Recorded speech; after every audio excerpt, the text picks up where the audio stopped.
Вообще играть мускулами не его стиль. А вот прибавить 0 к своим 50 годам и, получив цифру 500, поставить собственный рекорд на тренажере вполне в духе Мурата Зязикова. Сколько раз под силу? 500 раз. С перерывами.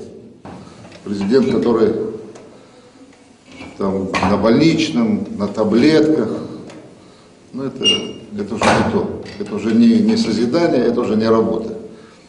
Вот. Я вам скажу, что за последние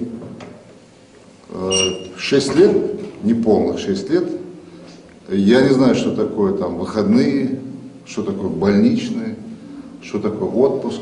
Ну, мой отпуск, он весь, в основном я его провожу в горной части Ингушетии.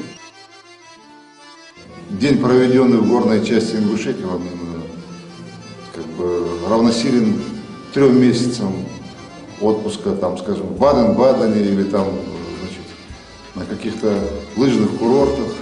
Потому что очень красиво, очень такое самобытное и по климатическим условиям, и по природным, по красоте очень красивое место Приволжска. Конечно, сказочной по своей красоте природа Ингушетии с ее башнями, словно выросшими из глубины веков, не терпит суеты. Но на размышления о неприходящих ценностях бытия времени нет. Хорошо бы остановиться, сбавить темп, но надо бегом. Быстрее и еще быстрее.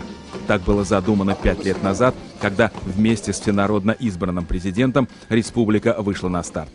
Скорость добавляется.